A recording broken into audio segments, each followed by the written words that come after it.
கடவுள் அன்பாகவே இருக்கிறார் என்று பைபிள் சொல்லுகிறது.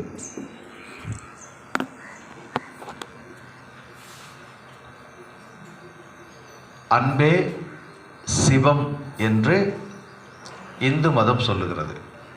இந்து மதம் என்று சொல்ல முடியாது அதனை, ஆனால் இன்றைக்கு அது இந்து மதமாக இருக்கிறது. சைவம் சொல்லுகிறது என்று சொன்னால் அது சரியாக இருக்கும். கடவுள் அன்பாகவே இருக்கிறார்.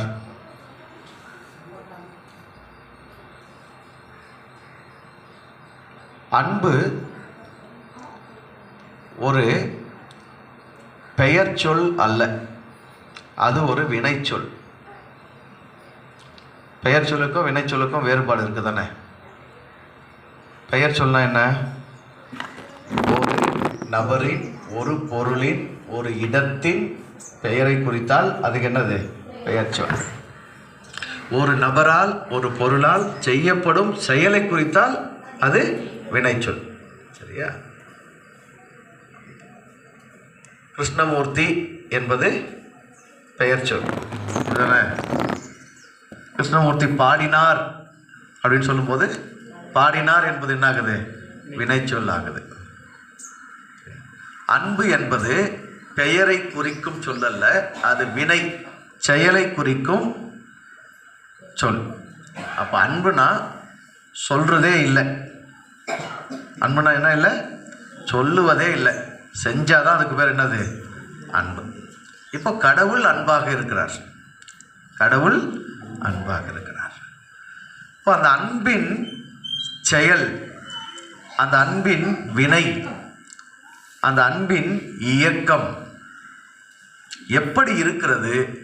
அந்த செயலை, அந்த அன்பின் செயலை, அன்பாகிய அந்த வினையை நாம் எவ்வாறு அறிந்திருக்கிறோம், புரிந்திருக்கிறோம், உணர்ந்திருக்கிறோம், அனுபவித்து கொண்டிருக்கிறோம் என்பதை பற்றி நமக்கு ஒரு தெளிவு தேவை. இப்போ பொதுவாக கடவுளை பற்றிய உண்மைகளை புரிந்து கொள்வதற்கு நம்முடைய முன்னோர்கள் வேதங்களிலும் நேரடியாகவும் முக்கியமான 3 அடிப்படை உண்மைகளை உணர்த்தியிருக்கிறார்கள். அதில் ஒன்று, கடவுள் எங்கும் நிறைந்தவர். கடவுள் எங்கும் நிறைந்தவர். இரண்டாவது, கடவுள் எல்லாம் வல்லவர்.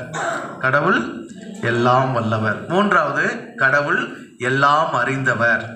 எங்கும் நிறைந்தவர், எல்லாம் வல்லவர், எல்லாம் அறிந்தவர். கடவுள் எல்லா இடத்துலையும் இருக்குது அப்படிங்கிறது தான் முதல் கூற்று. இப்போ முதல்ல புரிஞ்சுக்கணும், கடவுள் அன்பாகவே இருக்கிறார். அதானே? கடவுள் எப்படி இருக்கிறார்? அன்பாகவே இருக்கிறார். அந்த கடவுளை பற்றி உணர்த்தினவர்கள், உணர்ந்தவர்கள் என்ன உணர்த்திருக்கிறாங்க? கடவுள் எங்கும் நிறைந்திருக்கிறார். கடவுள் எங்க இருக்கிறாரு? எங்கும் நிறைந்திருக்கிறார். எப்படி இருக்கிறாரு? அன்பாகவே இருக்கிறார். இந்த ரெண்டுத்தையும் கொஞ்சம் இணைச்சு இன்னைக்கு நம்ம சிந்திக்கலாம். சரியா? கடவுள் அன்பாகவே இருக்கிறார், அவர் எங்கும் நிறைந்திருக்கிறார்.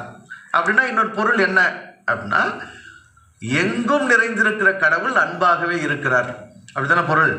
கடவுள் அன்பாகவே இருக்கிறார், அவர் எங்கும் நிறைந்திருக்கிறார். அப்போ எங்கும் நிறைந்திருப்பது கடவுள் மட்டுமா, அன்பு கூடவா? கடவுள் அன்பாகவே இருக்கிறார், அந்த கடவுள் எங்கும் நிறைந்திருக்கிறார். அப்ப இன்னொரு வகையில் அதை எப்படி சொல்லலாம்? அன்பு எங்கும் நிறைந்திருக்கிறது. அத்தனை பொருளே. கடவுள் அன்பாகவே இருக்கிறார், அந்த கடவுள் எங்கும் நிறைந்திருக்கிறார் அப்படின்னு சொல்லும் போது அன்பு எங்கும் நிறைந்திருக்கிறது. எல்லாம் முதல்ல புரியும். அன்பு எங்கும் நிறைந்திருக்கிறது. கடவுள் எங்கும் நிறைந்திருக்கிறார் என்றாலும் அன்பு எங்கும் நிறைந்திருக்கிறது என்றாலும் ஒன்றுதான். ஏன்னா கடவுள் எப்படி இருக்கிறாரு? அன்பாகவே இருக்கிறார். அது அன்புக்கு இன்னொரு பேர் தான் என்னது? கடவுள். அதனால்தான் அன்பே சிவம்னாங்க. எங்க பைபிள்ல அன்பே கடவுள்னு சொன்னாங்க. ரெண்டு என்னதான்? ஒண்ணுதான். அப்போ அன்பு என்றாலும் கடவுள் என்றாலும் ஒன்று. கடவுள் எங்கும் நிறைந்திருக்கிறார் என்றால் அன்பு எங்கும் நிறைந்திருக்கிறது என்று பொருள். சரி, எங்கும் நிறைந்திருக்கும் இந்த அன்பை நம்மால் உணர முடிகிறதா? எங்கும் நிறைந்திருக்கிற அன்பை நாம் உணர்கிறோமா? வாழ்க்கையில அன்பை உணரும் உணர்வு நமக்கு இருக்கிறதா? கடவுள் அன்பா இருக்கிறார்னா என் மேலே எப்படி அன்பா இருக்கிறாரு, எனக்கு அவர் என்ன செய்கிறாரு அப்படின் போது நமக்கு புரியக்கூடியதெல்லாம் என்ன தெரியுமா, நான் ஏதாவது விரும்பி எனக்கு ஏதாவது தேவைப்பட்டு நான் அதை ஜபமாவோ வேண்டுதலாவோ பிரார்த்தனையாவோ இல்லை நான் ஏதாவது கோரிக்கை வச்சோ அது எனக்கு நடந்தால் என் மேலே கடவுள் எப்படி இருக்கிறாரு, அன்பா இருக்கிறாரு. நான் கேட்ட எனக்கு செஞ்சாரு, நான் கேட்ட எனக்கு கொடுத்தாரு, நான் வேண்டிக்கிட்டபடி எனக்கு நடந்துச்சு, அதனால கடவுள் என் மேலே எப்படி இருக்கிறாரு, அன்பா இருக்கிறாரு. சரி, நீங்க வேண்டிக்கல, அப்போ உங்க மேல கடவுள் அன்பா இல்லையா? சரி, நீங்க வேண்டிக்கிட்டீங்க ஆனா நடக்கல, அப்போ கடவுள் உங்க மேல அன்பா இல்லையா? இப்போ எங்கும் நிறைந்துள்ள இந்த கடவுளின் அன்பை நாம் எவ்வாறு உணர்ந்து கொள்ள வேண்டும்? பாருங்க, உலகத்துல 6 வகையான உயிர்கள் படைக்கப்பட்டிருக்கிறது. 6 அறிவு தொடர்பான 6 வகையான உயிர்கள் படைக்கப்பட்டிருக்கிறது. அதுல 6வது அறிவு உயிரினம் தான் மனிதர்களாகிய நாம். மற்ற 5 அறிவு உயிரினங்கள் வரைக்கும் கடவுள் தன்மையில முழுமையாக இருக்கின்றது. அதனால்தான் தனியா அவைகள் கடவுளை உணர்வதற்கென்று எதையும் செய்ய வேண்டிய அவசியம் கிடையாது. ஆனா 6வது அறிவு படைத்த மனிதர்கள் நாம மனம் என்கிற ஒரு புலன் நமக்கு கொடுக்கப்பட்டதுனால அந்த மனம் தனித்த அறிவு கொண்டு, தனித்த விருப்பம் கொண்டு, தனித்த உணர்வுகள் கொண்டு வாழும்படி செய்யப்பட்டிருக்கிறதுனால நாம தான் கடவுளுக்கு கொஞ்சம் தூரப்பட்டு நிற்கிறோம். எதுல? அறிவுல. உண்மையில் அப்படி இல்லை. நம்ம அறிவுல நம்ம எப்படி நிற்கிறோம்? கடவுளுக்கு கொஞ்சம் தூரப்பட்டு நிற்கிறோம். அதனால தான் மனிதர்கள் மட்டும்தான் அந்த இறைத்துவத்தை, அந்த இறைமையின் கடவுளின் அன்பின் துவத்தை உணர்ந்து கொள்ள வேண்டிய அவசியம் இருக்குது. முதல்ல கடவுள் எங்கும் இருக்குன்னா, கடவுள் எங்கும் இருக்கிறது எனக்கு தெரியணும், எனக்கு புரியணும். அப்ப எங்கும் இருக்கிற கடவுள் அன்பா இருக்கிறார்னா, அப்போ அன்பா இருக்கிற கடவுள், அந்த கடவுளின் அன்பு தினந்தோறும் என்னால் உணரப்படணும். நோக்கும் இடமெங்கும் நீக்கமற நிறைந்திருக்கிறான், அவன் இல்லாத இடமே இல்லை. அப்படிதான் சொல்லியிருக்காங்க. நோக்கும் இடமெங்கும் நீக்கமற நிறைந்திருக்கிறான், அவன் இல்லாத இடமே இல்லை. அப்ப கடவுள் இல்லாத இடமே இல்லை, காணும் இடமெல்லாம் அவன் தான் நிறைஞ்சிருக்கிறான். அப்படின்னா இன்னொரு வகையில் அதை எப்படி சொல்லணும்? நோக்கும் இடமெல்லாம் நீக்கமற அன்பு நிறைந்திருக்கிறது. அதான சரி? நோக்கும் இடமெல்லாம் நீக்கமற அன்பு நிறைந்திருக்கிறது, அன்பு இல்லாத இடமே இல்லை, அன்பு இல்லாத இடமே இல்லை. அப்போ அன்பு மயமா, அன்பிற்குள் அன்பு சூழத்தான் நாம் இருந்து கொண்டிருக்கிறோமா? அப்படிதான் அன்பை நாம் உணர்ந்து கொண்டிருக்கிறோமா?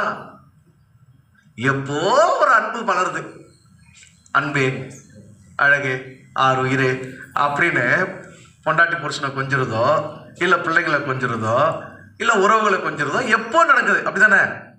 எல்லா நேரமும் நம்ம எப்படி இல்லை அன்பா இருக்கிறதுல, அன்பை உணர்ந்துக்க முடியறதில்ல. பெரும்பாலான நேரம் நம்முடைய மனிதர்கள் நாம மன உளைச்சல் இருக்கிறோம். எப்படிப்பட்ட மன உளைச்சல் இருக்குன்னா, என் மேல அன்பு செலுத்த யாருமே இல்லை, என் மேல அன்பு செலுத்த யாருமே இல்லை, நான் அன்புக்கு ஏங்கின்னு இருக்கிறேன், எனக்கு அன்பே கிடைக்கிறது இல்லை, இந்த உலகத்துல யார் இருக்கிறாங்க என் மேல அன்பு வைக்கிறதுக்கு, நான் அன்பு பஞ்சத்தில் இருக்கிறேன். நிறைய கோபம், எரிச்சல், சண்டை, மன வருத்தம், வேதனை, வலி, வாழ்க்கையில ஒரு விரக்தி, மனச்சோர்வு, இதெல்லாம் எதனால தெரியுமா? என் மேல அன்பு செலுத்த யாருமே இல்லை, நான் எதுக்கு உயிரோடு இருக்கணும், நான் எதுக்கு செய்யணும்? யாருன்னா நம்மளை பார்த்து ரசிக்கிறாங்க, நேசிக்கிறாங்க, அன்பு செய்கிறாங்கன்னா காலையில் எழுந்து நல்லா குளிச்சுட்டு தயாராகி நல்லா கொஞ்சம் சுறுசுறுப்பாக இருக்கலாம். என்னத்த உலகம், பொழுது விடிஞ்சா என்ன, பொழுது போனா என்ன, யார் நம்மளை பார்க்கறதுக்கு அன்பு சேர்த்து இருக்காங்க? இப்படிப்பட்ட மனநிலையில தான், இப்படிப்பட்ட மனச்சோர்வுல தான் மனிதர்கள் அன்பை அறியாமலும் அன்பை அனுபவிக்காமலும் அன்பே இல்லை என்று எண்ணி ரொம்ப சோர்வா வாழ்ந்துட்டு இருக்கிறோம். ஆனா உண்மை நமக்கு ரொம்ப ரொம்ப எளிமையா இருக்கு. உண்மை நம்மை சுற்றி ரொம்ப எளிமையா இருக்கு. ஆனா அந்த எளிமையான உண்மையை நம்ம பார்க்க முடியாதபடி, புரிய முடியாதபடி நம்முடைய கண்களுக்கு திரை போட்டு யாரோ மறைச்சிட்டாங்க. நம்முடைய கண்களுக்கு என்ன பண்ணிட்டாங்க? திரை போட்டு யாரோ மறைச்சிட்டாங்க. இன்னைக்கு காலையில இறைவன் நமக்கு அந்த திரை என்ன பண்ணிட்டோம்? விலக்கிட்டோம். எங்கும் நிறைந்த அந்த இறைவன் அன்பு மயமானவன் என்றால் உலகம் எங்கிலும், புவி எங்கிலும், அண்ட சராசரம் எங்கிலும் அந்த அன்பு நிறைந்து அந்த அன்பில் தான் நாம் அன்பு சூழ அன்பில் தான் மூழ்கி இருந்து கொண்டிருக்கிறோம் என்பதை நாம் படிப்படியாக கொஞ்சம் கொஞ்சமா உணர்ந்துக்கணும். கடவுளுடைய பிள்ளைங்க, கடவுளை உணர்றவங்க, கடவுளை அனுபவிக்கிறவங்கன்னா நாளுக்கு நாள் அந்த கடவுள் துவம் என்பதே அன்பு தான். அந்த அன்பில் அதிகரிக்கணும், அந்த அன்பில் நாம் மூழ்கணும், அந்த அன்பில் நாம் பெருகணும், அந்த அன்பை நாம் உணர்ந்து கொள்ளணும். இருந்தா தானே கொடுக்க முடியும். சட்டியில் இருந்தா தானே வரும். அப்ப இருந்தா தானே கொடுக்க முடியும். அப்ப இருக்கணும்னா பெறணும்ல. அன்பை நம்ம என்ன பண்ணோம், உணர்ந்துகிட்டே இருக்கணும், அன்பில் நாம் மூழ்கிக்கிட்டே இருக்கணும், அன்பில் நாம் திளைத்து கொண்டே இருக்கணும், அன்பை நாம் அனுபவித்து கொண்டே இருக்கணும், அன்பை நாம் ருசித்து கொண்டே இருக்கணும். அப்பதான் நமக்குள்ள என்ன இருக்கும், அன்பு இருக்கும். அது இருந்தா தான் அக்கம் பக்கம் இருக்கிறவங்களுக்கு, கூட உறவாடுறவங்களுக்குலாம் என்ன கொடுக்க முடியும், நம்ம அன்பை கொடுக்க முடியும். நாமே அன்பை உணரவில்லையே, நாமே அன்புக்காக ஏங்கி கொண்டு இருக்கிறோமே. கடவுள் அன்பா இருக்கிறார், அது எங்க இருக்குதோ, என்ன பண்ணுகுதோ, எங்க போய் இருக்குதோ, சுத்தின்னு இருக்குதோ, என் பக்கத்துலயா இருக்குது, எனக்காகவா இருக்குது, என் மேலேயே அன்பா இருக்குது, அது எங்கேயோ பரலோகத்துல அன்பா இருந்தா அதனால எனக்கு என்ன லாபம். கடவுள் அன்பா இருக்கிறார் சரி, ஆனா எங்க இருக்கிறாரு, பரலோகத்துல இருக்கிறாரு. சரி, பரலோகத்துல ஒரு அன்பா இருந்தா என் வீட்டுல எப்படி அன்பு இருக்கும் சொல்ல. பரலோகத்துல அவர் அன்பா இருந்தா என் குடும்பத்துல எப்படி அன்பு இருக்கும். அப்ப அந்த அன்பு எங்கேயோ இருக்கணும், என் வீட்டுல இருக்கணும், என் உடம்புல இருக்கணும், என்னை சுற்றில இருக்கணும், என் ஊர்ல இருக்கணும், என் தெருவில் இருக்கணும், நான் சாப்பிட்ற சாப்பாட்டுல இருக்கணும், நான் புழங்குற இடத்துல, நான் வாழுகிற இடத்துல அந்த அன்பு நிறைந்திருக்கிறதா.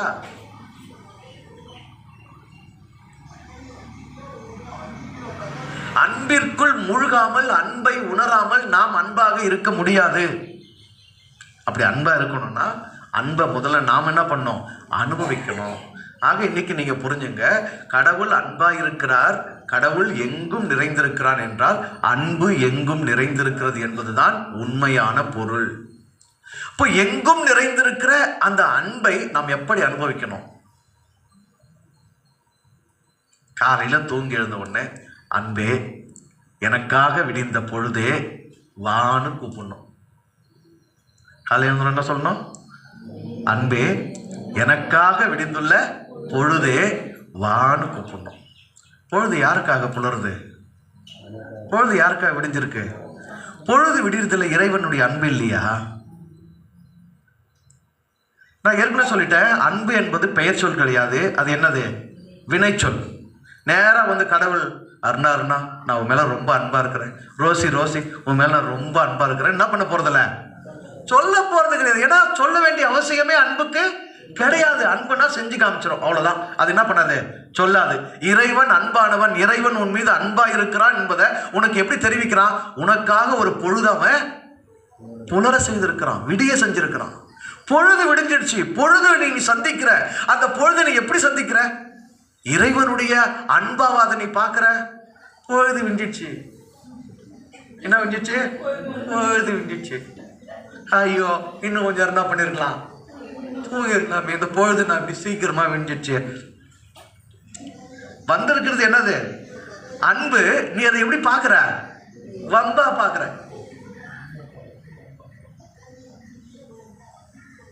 சூரியன் உதிக்குது, அன்பே சூரியனே என் மீது படும் அன்பே வெயிலே, அன்பே வெயிலே பார்த்துமா, என்னைக்கு நான் பார்த்துமா,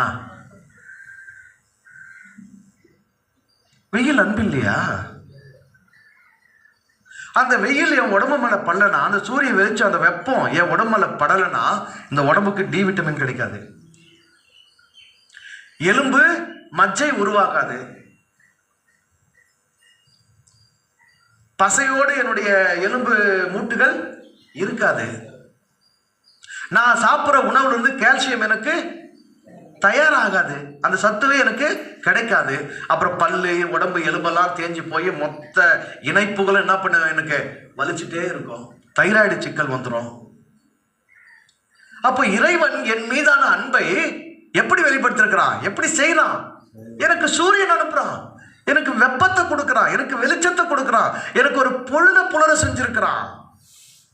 காலையில எனக்கு பசி உண்டாகுது, காலையில எனக்கு என்ன உண்டாகுது, அன்பே பசியே அப்படின்னு என்னைக்கு நான் நினைச்சோமா. பசிய இறைவனுடைய அன்பின் செயல் என்று எண்ணினோமா? என்னைக்கு நினைச்சோமா பசிய இறைவனின் அன்பின் செயல்னு? பசி மட்டும் வரலன்னா என்ன ஆகும் யோசிச்சு பாருங்களா. யாருக்கு பசி வராது? எந்த உடம்புக்கு பசி எடுக்காது? நோய் பிடிச்ச உடம்புக்கு பசி எடுக்காது. பெருநோய் உள்ளவங்களுக்கு என்ன வராது? பசி வராது. பசிக்கலனாவே அது ஒரு நோய். சரியா என்ன பண்ணணும்? பசிக்கணும். பசிதான் ஆரோக்கியத்தினுடைய முதன்மை செயல். நீங்க ஆரோக்கியமா இருக்குன்றது முதன்மை செயல் என்னது? பசிச்சா போதும், பசிச்சா போதும். ஐயோ பசி மாதிரி ஒரு அன்பு, இறைவனுடைய அன்பு வேற எதுவுமே கிடையாது. ஐயோ இந்த ஏதோ ஒரு படத்துல புஷ்ப கூட்டு போவாங்க கார்ல, ஐயோ அம்மா எனக்கு குழந்தை பிறக்க போகுது, ஐயோ அம்மா எனக்கு குழந்தை பிறக்க போகுது, ஐயோ அம்மா எனக்கு குழந்தை பிறக்க போகுதுன்னாங்கள, அது போல ஐயோ அம்மா எனக்கு பசிக்குது, ஐயோ அம்மா எனக்கு பசிக்குது அப்படின்னு சொல்லலாம். ஐயா ஐயா அம்மா எனக்கு என்ன பண்ணுது? பசிக்குது. அப்படி என்ன பண்ணலாம்? பசிதான் இறைவனுடைய அன்பின் வெளிப்பாடு. சரி, அந்த பசிக்கு ஏதோ ஒரு உணவு கிடைக்குதுல்ல, கீரையாவோ காய்கறியாவோ அரிசியாவோ இறைச்சியாவோ ஏதோ ஒரு உணவு கிடைக்குதுல்ல, அது என்ன? அது எங்கிருந்து வந்தது? அது யார் விளைவிச்சது? பூமி எப்படி நான் விதைக்கிறதெல்லாம் முளைப்பச்சுனே இருக்குது, எனக்கு எப்படி உணவு தயாராகுது? அதுல இறைவனுடைய அன்பு வெளிப்படலையா? கொஞ்சம் யோசிச்சு பாருங்க. காலையில நீங்க தூங்கி எழுந்ததிலிருந்து உங்களுடைய எழுப்புதலில் இருந்து இரவு தூக்கம் கூட இறைவனுடைய அன்பின் செயலாக மட்டுமே இருக்கிறது. இறைவனுடைய அன்பின் மயம் என்பது முழு செயல்மயமாக இருக்கிறது. உங்க பசியில இறைவன் உன் மேல நான் அன்பா இருக்கிறேன் அப்படின்னு தெரியப்படுத்துறான்.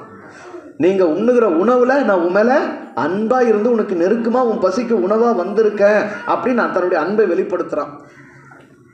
உங்களுக்கு குளிருது, உங்களுக்கு வெயில் அடிக்குது, மழை பெய்யுது, நீங்க ஒரு விளைச்சலை எடுத்து சாப்பிடுறீங்க, எல்லாவற்றிலும் இறைவன் அன்புமயமானவன், எங்கும் நிறைந்தவன் என்றால் எல்லா படைப்புகளிலும் நிறைந்தவன், எல்லா இயக்கங்களிலும் நிறைந்தவன், எல்லா இன்பங்களிலும் நிறைந்தவன், எல்லா செயல்களிலும் நிறைந்தவன். எல்லா செயல்களும் எல்லா இயக்கங்களும் எல்லாம் இறைவன் இந்த உயிர்கள் மீது, இந்த படைப்பின் மீது, உன் மீது, என் மீது எத்தனை அன்பாயிருக்கிறான் என்னும் அன்பைத்தான் விளங்க செய்து கொண்டிருக்கிறது. இந்த அன்பை உணர்ந்ததினால்தான் அன்பே சிவம், கடவுள் அன்பாகவே இருக்கிறார் என்று நம்முடைய முன்னோர்கள் உரைத்தார்கள்.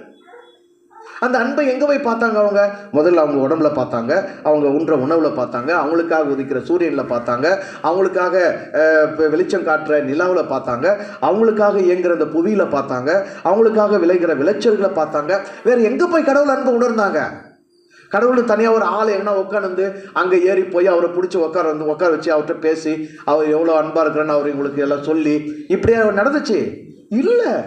ஒட்டுமொத்த இயக்கத்திலும், ஒட்டுமொத்த அசைவிலும், ஒட்டுமொத்த செயலிலும் இறைமையின் அன்பை மனிதர்கள் உணர்ந்தார்கள். நம்ம எதையுமே என்ன கண் கொண்டு பார்க்கறது கிடையாது, அன்பு கண் கொண்டு பார்க்கறது கிடையாது. எதையுமே இறைமையின் அன்பா நம்ம பார்க்கறதே கிடையாது. எதன் மேலே நமக்கு அப்படி ஒரு நோக்கமே கிடையாது. எல்லாத்தையுமே நம்ம லேசா எடுத்துக்கிறோம். பொழுது விடியறதும் நமக்கு லேசு தான், சூரியன் வர்றதும் லேசு தான், நிலா காயறதும் லேசு தான், பௌர்ணமினாலும் லேசு தான், அமாவாசைனாலும் நமக்கு லேசு தான், ஒரு விளைச்சல் விளையிறதும் நமக்கு லேசு தான், காத்தடிக்கிறதும் லேசு தான், மழை பெய்யறதும் இல்லை. எதையுமே நம்ம ஒரு பொருட்டாவே எடுத்துக்கிறது, எதுலையுமே கடவுளை பார்க்கறது கிடையாது, எதுலையுமே அவருடைய அன்பை நம்ம ருசிக்கிறது கிடையாது, எதுலையுமே அவருடைய அன்பை நம்ம உணர்றதே கிடையாது.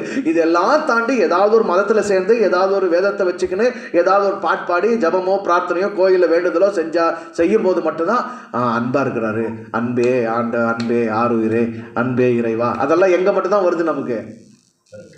சர்ச்சில், கோயிலில், வழிபாடுகளில் மட்டும்தான் வருது. பிரயோஜனம் இல்லை. அப்படி இருக்கிறவங்க அன்புக்குள்ளவும் இருக்க முடியாது, அன்பாகவும் இருக்க முடியாது. புரியுதா? மத வழிபாடுகளில் மட்டும் கடவுள் அன்பா இருக்கிறார்னு நினைச்சோம்னா நாம அன்புக்குள்ள இருக்க முடியாது, நாம அன்பா இருக்கவும் முடியாது.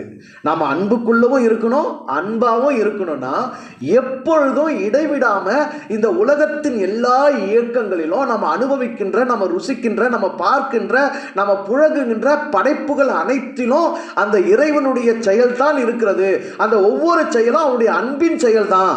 அந்த அன்பின் செயல் இல்லைன்னா நான் எப்படி வாழ முடியும்? பசி இல்லைன்னா நான் எவ்வளோ நாளைக்கு வாழ்ந்துட முடியும்? தாகம் இல்லைன்னா எவ்வளோ நாளைக்கு வாழ்ந்துட முடியும்? சரி, பசிச்சா தாகம் எடுத்த மட்டும் போதுமா? அதுக்கான தண்ணி வேணுமே, அதுக்கான உணவு வேணுமே. அவைகள் இருந்தால் எப்படி வாழ முடியும்? இதெல்லாம் எனக்கு எப்படி கிடைக்குது? யாருடைய அன்பு இதெல்லாம்? யாரோ ஒருத்தர் மேலே அன்பாக இருக்கிறாரு, ஒரு சேலை வாங்கி கொடுக்குறாரு. உடனே என்ன சொல்கிறேன், அவருக்கு என் அண்ணா ரொம்ப பிடிக்கும், என் மேலே அவருக்கு ரொம்ப பாசம், அதனால் வருஷம் வருஷம் எனக்கு என்ன பண்ணுவார், ஒரு சேலை எப்படின்னா வாங்கி வந்து கொடுத்துருவாரு அப்படின்னு சொல்கிறீங்களா இல்லையா? அப்போ அவர் உங்க மேலே அன்பாக இருக்கிறான்றது அவர் கொடுத்த சேலையில் விளங்குது, அப்படி தானே? இப்போ கடவுள் உன் மேலே அன்பாக இருக்கிறாருன்னு எப்படி விளங்க பண்ணுறாரு? என் மேலே அன்பாக இருக்கிற எப்படி விளங்க பண்ணுறாரு? என் உடலிலேயே இருந்து, என் உடம்புலேயே குடியிருந்து எனக்கு உணர்ச்சிகளை வழங்கி, எனக்கு உணர்வுகளை வழங்கி, எனக்கு பசி ருசியை வழங்கி, நான் உண்ணுகிற உணவை எனக்கு செரிமானம் செஞ்சு என் உடம்புக்கு இயக்கத்தை தந்து, சில வேலைகளை நான் என் உடம்பை தவறாக கெடுத்தாலும் அந்த இறையாகிய அந்த உயிர், அந்த அன்பு என் உடம்புக்கு நோயை கொடுத்து என்னை படுக்க வச்சு அந்த உடம்பை சரியாக்கி ஆரோக்கியமாக்கி திரும்ப என்ன பண்ணுது, இயங்க வைக்கிற அளவுக்கு என் மேலே இறைமை அன்பாக இருக்கிறது. இதெல்லாம் தாண்டி யோசிக்கலாம். அன்புங்கிறது என்னுடைய முழுமை என்னன்னா, தனக்குன்னு எதையும் செஞ்சுக்காம முழுமையா இன்னொருத்தருக்கு எதை செய்யணுமோ அதுக்கு பேர் என்னது, அன்பு. அப்படி நீயும் நானும் உயிர் வாழ்வதற்கு 24 மணி நேரமும் இடைவிடாம நம்ம உடம்புல இருந்து நமக்காக சுவாசம் பண்ணி நிற்கிறதே என்னதான், இறைவனின் அன்பின் செயல் தான். அப்போ சுவாசமே இதில் தான் நடந்துருக்கு, கடவுள் அன்புல தான் நடந்துருக்கு. என் மேலே யாரும் அன்பா இல்லைன்னா அன்புக்கு எப்படி இருக்கும்? அன்பே வடிவாகி, அன்பே நிறைவாகி, அன்பிலேயே உன்னை நான் வாழ வச்சுன்னுக்கிறேன். ஆனால் நீ என்ன புலம்பு இருக்கிற, என் மேலே யாரும் அன்பா இல்லை. முதல்ல ஒருத்தன் இங்கே முழுசா உன் மேலே அன்பா இருக்கிறேன்னு அதை உணர்ந்தியா? அந்த உணர்வே இல்லாதப்போ இன்னொருத்தர் அன்பா இருக்கிறாங்க அன்பா இல்லைன்றது எப்படி உனக்கு உணர முடியும்? ஒரிஜினல் அன்பே உன்னை என்ன பண்ணல, அசல் அன்பே உணரல. கடவுள் இல்லாம, இறை அன்பு இல்லாம நமக்கு என்ன இயக்கம் இருக்கும், என்ன வாழ்க்கை இருக்கும், எப்படி உடம்பு இயங்கும், எப்படி சுவாசிக்கும், எப்படி இதயம் துடிக்கும்? நாமள 24 மணி நேரம் உட்காந்து பட்டனை சுவிட்ச் ஆன் பண்ணி இதயமே லேப்டாப்னு இத்தனை மணி நேரம் துடி அப்படி நாம சொல்லின்னு இருக்கோம்? சொல்லுங்க, நம்ம கையில் இருக்கா? அந்த கட்டுப்பாடு நம்ம கையில் இருக்கா? இதய துடிப்பின் கட்டுப்பாடு நம்முடைய கையில் இருக்கிறதா? சுவாசத்தின் கட்டுப்பாடு நம்முடைய கையில் இருக்கிறதா? பசியின் தாகத்தின் செரிமானத்தினுடைய கட்டுப்பாடு நம் கையில் இருக்கிறதா? அப்ப நம்ம கட்டுப்பாடுக்கு அப்பாற்பட்டு நம் உடம்பில் நடக்கிற இயக்கங்கள் அத்தனையும் இறை இயக்கம், அது இறைவனுடைய அன்பின் இயக்கம். உங்களுக்கு மாடு பிடிக்குது, மாடு வச்சிருக்கிறான். உங்களுக்கு ஆடு பிடிக்குது, ஆடு வச்சிருக்கிறான். உங்களுக்கு கோழி பிடிக்குது, கோழி வச்சிருக்கிறான். சில பேருக்கு பன்றி கூட பிடிக்குது, பன்றியை வச்சிருக்கிறான். சில பேர் கத்திரிக்காய் பிடிக்குது, தக்காளி பிடிக்குது, எவ்வளோ காய்கறிகள் பிடிச்சிருக்குது, இவ்வளவும் இறைவன் கொடுத்திருக்கிறான். அதாவது அன்பின் நிறை இறைவன் என்பதை கோடியான செயல்களை இந்த உலகத்துல கொட்டி தீர்த்து காமிச்சிருக்கிறான். சும்மா 1-2 இல்லை, வருஷத்துக்கு ஒரு புடவை வாங்கி கொடுத்தாவே அவர் என் மேல ரொம்ப அன்பா இருக்கிறாருன்றோம். இவன் வாழ்க்கை முழுசும் எல்லாத்தையும் தான் பண்ணியிருக்கிறான், கொட்டி இருக்கிறான். நீங்க அள்ள முடியாது, நீங்க எண்ண முடியாது, நீங்க தின்னு தீர்க்க முடியாது, நீங்க பார்த்து ரசிச்சு நிறைவாக்கிட முடியாது, அவ்வளவு இருக்கு. நீங்க பிறந்ததுல இருந்து எவ்வளவு தூரம் போயிட்டீங்க, எவ்வளவு தூரம் பறந்து விரிந்து பார்த்துட்டீங்க, எவ்வளோ இயற்கை வளங்களை அனுபவிச்சிட்டீங்க, எவ்வளோ காய்கறியை தின்னுட்டீங்க, எவ்வளோ பழங்களை தின்னுட்டீங்க, எண்ணி பாருங்க.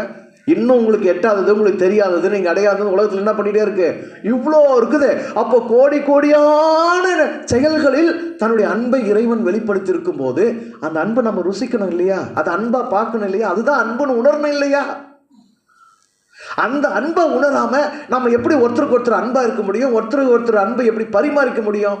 நம்ம தான் அன்பாவே இல்லையே. அன்புனா என்னன்னு தெரியலையே நமக்கு. நம்ம அன்பாவே இன்னும் ருசிக்கவே இல்லையே. அப்ப அன்புன்னு நினைச்சுக்கிறதெல்லாம் என்னதான் நினைச்சுக்கிறோம்? நம்ம போலியா தான் அன்புன்னு நினைச்சுக்கிறோம். போலியா அன்புன்னு நினைச்சுக்கிறவங்க என்ன அன்பு கொடுப்போம்? போலி அன்பு தான் கொடுப்போம். கவரிங் வெளுத்துருமா வெளுக்காதா? சொல்லுங்க, கவரிங் வெளுத்துருமா வெளுக்காதா? வெளுக்கிறது மட்டும் இல்லை, யார் போட்டுக்கிறாங்களோ அவங்க கழுத்தையா இருக்கும். தங்கம் கழுத்தில் போடுறத விட கவரிங் போட்டிங்கன்னா கழுத்து என்ன பண்ணும், அந்த இடம் கொஞ்சம் கருப்பாகும், கொஞ்சம் கருக்கும், அறுக்கும், அவ்வளோ ஒன்றும் வசதியாக இருக்காது.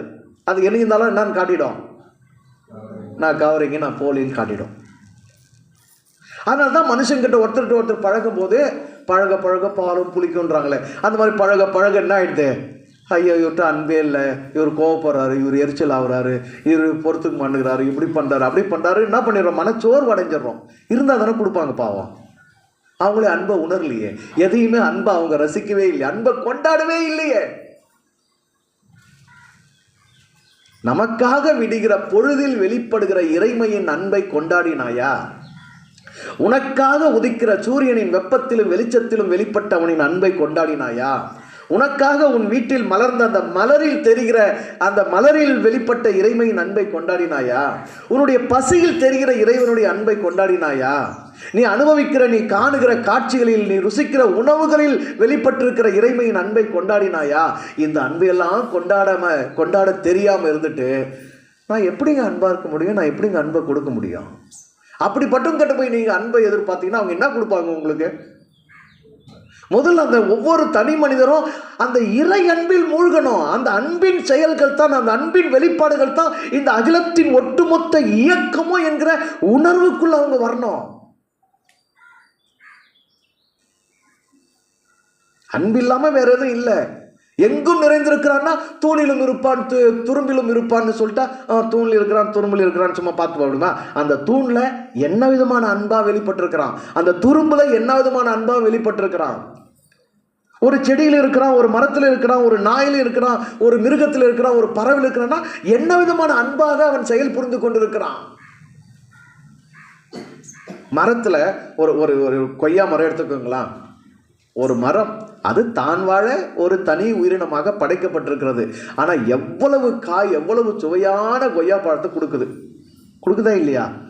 எடுத்து சாப்பிட்றோம் தானே, பறித்து சாப்பிட்றோம் தானே. அன்பை உணர்ந்தோம் அதில். அன்பே கொய்யா சொன்னமா, அன்பே கொய்யா. நீ இறைவனுடைய அன்பின் வெளிப்பாடு. எத்தனை ருசியா எனக்காக நீ என்ன பண்ணப்பட்டிருக்கிற, படைக்கப்பட்டிருக்கிற. உன்னை ருசிக்கும் போது எவ்வளோ சுவையா இருக்குது, எவ்வளோ அன்புமயம். அப்போ அன்பு உலகம் முழுசும் கொட்டி கிடக்குது. கடவுளுடைய அன்பு உலகம் முழுசும் அவனுடைய படைப்புகள்ல கொட்டி கிடக்குது. படைப்புகள் வழியா வெளிப்பட்டு விளங்கி கொண்டிருக்கிறது. நம்முடைய உள்ளத்துல அந்த அன்பினுடைய துளி சாரம் இல்லாதனால, அந்த பார்வை, அந்த நோக்கம், அந்த உணர்வு, அந்த அனுபவிப்பு இல்லாதனால நம்ம அன்புல மூழ்காம இருக்கிறோம். எவனோ ஒருத்தர் தண்ணிக்குள்ளவே மூழ்கின தாகன்னு கத்துறான். நம்ம எங்க மூழ்கின? தண்ணிக்குள்ளவே மூழ்கின் தாகன்னு கத்துறானமே. அந்த மாதிரி அன்புக்குள்ளவே மூழ்கி இருக்கிற மனித சமூகம் நாம அன்புக்காக ஏங்கின்னு இருக்கிறோம். ஆடு மாடுக்கு அன்பு பிரச்சனை கிடையாது, தெரியுமா உங்களுக்கு? ஆடு மாடுக்கு என்ன இல்லை, தாவரங்களுக்கு அன்பு பிரச்சனை இல்லை. ஏன்னா அவைகள் எங்க இருக்குது? இறைத்துவத்துக்குள்ள முழுசும் அப்படியே இருக்குது. அறிவு தனியா முளைக்கல, அதனால அன்புக்கு தூரமாகவே இல்லை. அதனால அவைகள் எதற்காக படைக்கப்பட்டதோ அந்த நோக்கத்தில் அந்த செயலை அவைகள் இடைவிடாது செய்து கொண்டே இருக்கிறது. ஆனா நாம மட்டும்தான் அறிவுல தூரமாயிட்டோம், உணர்வுல தூரமாயிட்டோம், புரிதல்ல தூரமாயிட்டோம். எந்த உண்மையை உணர்ந்துக்கணுமோ அதை மட்டும் என்ன செய்யவே இல்லை, நம்ம உணர்ந்துக்கவே இல்லை. இப்ப இன்னைக்கு நீங்க எளிமையா புரிஞ்சுக்கோங்க, கடவுள் அன்பாகவே இருக்கிறார்.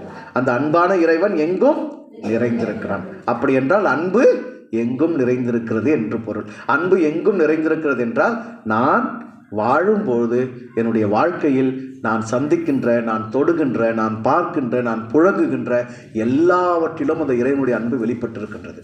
அதையெல்லாம் இறைமையின் அன்பின் செயலாக, அன்பு என்பதே செயல்னு சொல்லிட்டு இல்லையா, அன்பாகவே பார்த்து அதை அனுபவிச்சுட்டே வரணும்.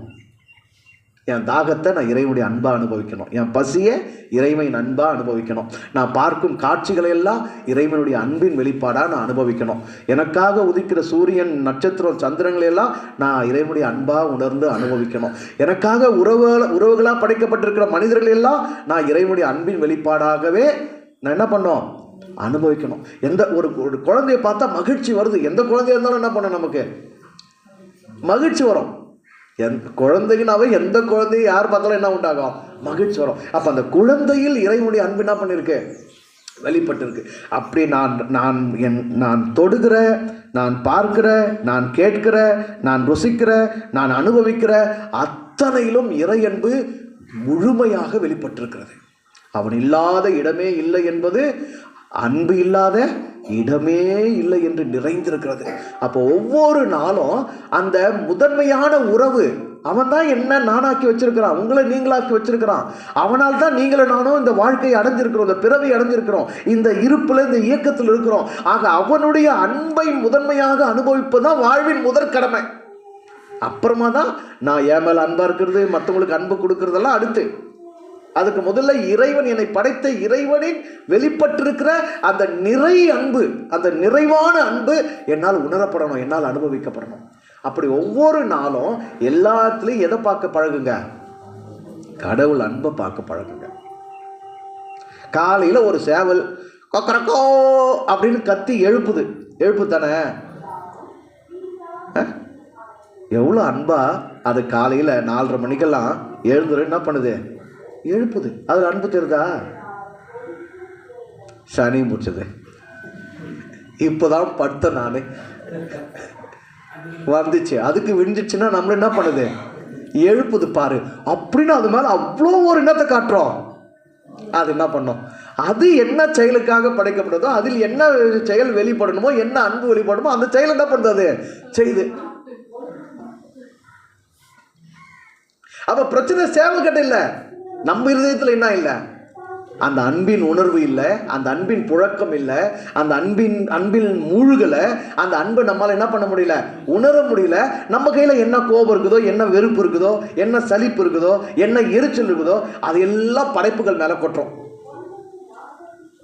அதில் வெளிப்பட்டிருக்கிற இறை அன்பை உள்வாங்கிறதுக்கு பதிலாக நம்ம மனசில் வளர்த்து வச்சிருக்கிறோமே தேவையில்லாதெல்லாம், இதெல்லாம் எது மேலே கொட்டுறோம்? நாம படைப்புகள் மேலே கொட்டுறோம். இருக்குது தானே வரும், இல்லாத எங்கே வரும்? ஏன் அந்த அம்மா எரிஞ்சு விழுது? அவ்வளோ நெருப்பை உள்ள வச்சுருக்குது, அதனால அது என்ன பண்ணும்? எரிஞ்சு தான் விழும். குளிர்ந்து போயிருந்தா குளுமையா குளுகுலுன்னு பேசும், அவ்வளோதான். என்ன உணர்வு நிறைகிறதோ, மனம் எதனால் நிறைகிறதோ அதை வெளிப்படுத்தும். இருதயத்தின் நிறைவினால் வாய் பேசுன்னு எழுதியிருக்காங்களே, இருதயத்தின் நிறைவினால் வாய் பேசும். அப்போ மனசுல என்ன நிறைதோ அதான் மனிதனுடைய வாழ்க்கையில் வெளிப்படும். ஆக மனதை அன்பில் மூழ்க செய்யணும், மனதை அன்பில் நிறைய பண்ணணும், மனதை அன்பு மயமாக்கணும். அந்த அன்பு தூரமெல்லாம் இல்லை, அந்த அன்பு எங்கும் இருக்கிறது. கடவுள் எங்கெல்லாம் இருக்கிறானோ, எதுலெல்லாம் இருக்கிறானோ அதுலெல்லாம் என்ன இருக்குது? அன்பு இருக்குது. கடவுள் இல்லாதது எது? எதுவுமே இல்லை. அப்போ அன்பு இல்லாதது எது? எதுவுமே இல்லை. இப்போ எல்லாம் அன்புமயமாகவே நிறைந்திருக்கிறது. அந்த அன்பை மனிதர்கள் கொண்டாட வேண்டும், அந்த அன்பை மனிதர்கள் அனுபவிக்க வேண்டும். ஆக இன்னையிலிருந்து நீங்கள் காணும் காட்சிகளிலிருந்து அனுபவிக்க ஒவ்வொன்றிலும் இறைவனின் அன்பு அந்த படைப்பில் எவ்வாறு வெளிப்பட்டு அது எவ்வாறு உனக்கு அன்பின் செயலாக அமைந்திருக்கிறது பார்க்கணும். அப்போ நன்றி சொல்கிறல, அப்பா என் மேலே எவ்வளோ பாசமாக மறக்காமல் என்ன நினச்சி என்ன சேலை வாங்கினது கொடுத்திய ரொம்ப நல்லா இருந்துச்சு நன்றிப்பான்னு சொல்கிறல, அது போல் இறைவா என் மேலே எவ்வளோ அன்பாக இருந்து இன்னைக்கு ஒரு நாள் நான் உயிரோடு இருக்கிறதுக்கு ஒரு பொழுது எனக்காக புலர செஞ்சே உனக்கு நன்றிப்பா. அப்பா என் மேலே அன்பாக இருந்து இன்னைக்கு சூரியன் உதிக்க வச்சுட்டே அந்த வெயில என் மேலே பட வச்சுட்டே நன்றிப்பா. இப்படி நீங்கள் ஒவ்வொன்றிலும் அன்பை பார்க்கணுன்னா உங்களுக்கு நன்றி சொல்கிறதுக்கு எவ்வளோ காரியம் இருக்கும்? எப்பெல்லாம் சொல்கிறதுக்கு இருக்கும்? எப்பவுமே இருக்கும், தினமும் இருக்கும். தினமும்னா ஒவ்வொரு மணி நேரமும் ஒவ்வொரு நிமிடமும் உங்களுக்கு அந்த அன்பை உணர்றதுக்கும் நன்றி சொல்றதுக்கும் இருந்துகிட்டே இருக்கும். இப்படி பழகலைன்னா, இப்படி புழங்கலைன்னா, இப்படி உணரலைன்னா ஏதோ ஒரு ஞாயிற்றுக்கிழமை ஏதோ ஒரு இடத்துல கூடி வந்து 2 வார்த்தை 3 வார்த்தை நல்லவரே வல்லவரே பரிசுத்தரே போதுமானவரே அன்பே ஆண்டவரே அப்படின்னு ஒரு 4-5 வார்த்தை வரும். அதுக்கப்புறம் என்ன பண்ணாது? வெறும் காற்று தாங்க வருது, வார்த்தையே வரமாட்டேங்குது, வெறும் காற்று தாங்க வருதுன்னு முட்டும். அது இல்லை வாழ்க்கை. 24 மணி நேரமும் இறைவனின் அன்பில் மூழ்கி இருப்பது, திளைத்திருப்பது, இறை உணர்வில் இருப்பது, நன்றி உணர்வில் இருப்பது, அதற்கு எல்லாவற்றிலும் அவனை பார்ப்பது, எல்லாவற்றிலும் அவன் அன்பை விளங்கு பண்ணியிருப்பதை புரிந்து கொண்டு அதை உணர்ந்து கொள்வது, அந்த உணர்வு மயத்தில் உள்ளத்தை வளர்ப்பது, இதுதான் உண்மையான ஆன்மீக வாழ்க்கை. சரியா? இப்படி நம்ம வளர்ந்துக்க முயற்சி செய்யணும். புரிஞ்சுக்கோங்க. நல்லா இருங்க. வாழ்த்துக்கள் அனைவருக்கும்.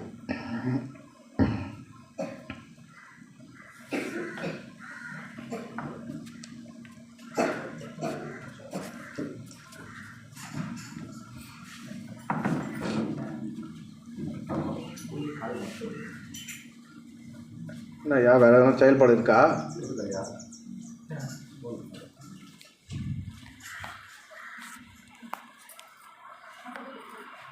புரிஞ்சுதா அப்ப பேசுறது?